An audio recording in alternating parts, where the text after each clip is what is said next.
Hello students, welcome to my channel. আমি Pramoda coaching সেন্টারের পক্ষ থেকে সুমিত বিশ্বাস আবার একটা ভিডিও নিয়ে এসেছি, নতুন ভিডিও। আজকে দেখো আমি প্রমোদা কোচিং সেন্টারের পক্ষ থেকে মাধ্যমিক ভূগোল 2 মার্কসের সাজেশন 2026-এ আমি তোমাদের দিচ্ছি। 2 মার্কসের সাজেশন দেওয়া খুবই কঠিন, তবু এই প্রশ্নগুলো ভালো করে পড়ে যাবে। শুধু বিষয়টার নাম লিখে দিয়েছি, মানে কাকে বলে বা তার দু একটা বৈশিষ্ট্য দিলেই চলবে।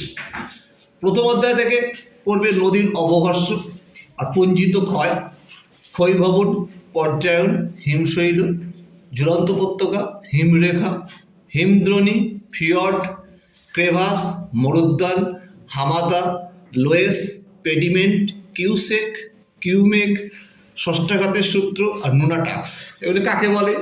একটা দুটো বৈশিষ্ট্য উদাহরণ এরকম। দ্বিতীয় অধ্যায় থেকে পড়ে বায়ুমণ্ডলের শিশিরাঙ্ক, অ্যারোসল, জেট বায়ু, উত্তাপের সমতা, বৈপরীত্য উত্তাপ, আপেক্ষিক আর্দ্রতা, এল নিনো, ক্যাটাবেটিক ও অ্যানাবেটিক বায়ু, ইনসুলেশন, তাপবিষুব রেখা, লা নিনা, কোরিওলিস বল, সমচাপ রেখা, ফেরেডের সূত্র, গর্জনশীল চল্লিশা, অষ্টঅক্ষাংশ, 22 ব্যালট সূত্র, প্রতিভ ঘূর্ণবাত আর ঘূর্ণবাতের চক্ষু। এগুলো কাকে বলে? এই সমস্ত পড়বে।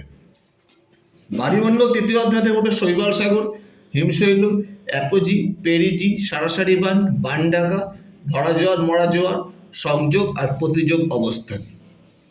চতুর্থ অধ্যায় থেকে পড়ে বর্জ্য ব্যবস্থাপনা, কম্পোস্টিং, বর্জ্য ব্যবস্থাপনা, ফ্লাই অ্যাশ, ই বর্জ্য, স্ক্রাবার, লিচেট, ইউট্রোফিকেশন, বর্জ্যের ভরাটকরণ কাকে বলে। পঞ্চম অধ্যায়ের মধ্যে ভারতের প্রাকৃতিক প্রশ্নে পড়বে ডেকান্ট্রা, ভাঙ্গর, খাদার, ধিয়ান, কয়াল, মালনাথ, ময়দান, তরাই, দিয়ারা, শিবালিক হিমালয়, লেগুন, ভাবর, দুন, মৃত্তিকা ক্ষয়, সমানুপাতিক রেখা বরাবর চাষ। আর আঞ্চলিকের মধ্যে পড়বে ভারতের হীরক চতুর্ভুজ, সোনালী চতুর্ভুজ, শস্যাবর্তন, বাগিচা ফসল, জায়িদ শস্য, রবি ও খারিফ ফসল, সবুজ বিপ্লব।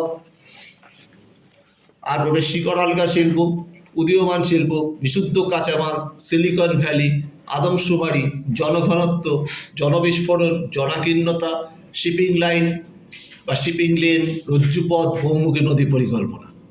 আর ষষ্ঠ অধ্যায়ের মধ্যে পড়বে উপগ্রহ চিত্র থেকে জিও স্টেশনারি উপগ্রহ, সানসিস কোনাস উপগ্রহ, ছদ্মরং, উপগ্রহ চিত্র কাকে বলে, পিক্সেল, ভূবৈচিত্র্যসূচক মানচিত্র, আন্তর্জাতিক সিরিজ মানচিত্র কি, টোপোগ্রাফিক্যাল মানচিত্রের দুটি বৈশিষ্ট্য।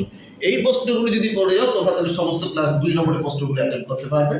আমি আশা করছি তোমরা সমস্ত উত্তর এইভাবে করলে পরে সমস্ত প্রশ্ন কভার করবে। তোমাদের জন্য শুভকামনা রইল। আগামী দিনে তোমাদের জন্য আরও ভালো ভালো ভিডিও আনবো। তোমরা আমার বেশি করে সাবস্ক্রাইব, লাইক ও শেয়ার করো। তোমাদের জন্য আবার আগামী দেখা হবে। Ta ta, by.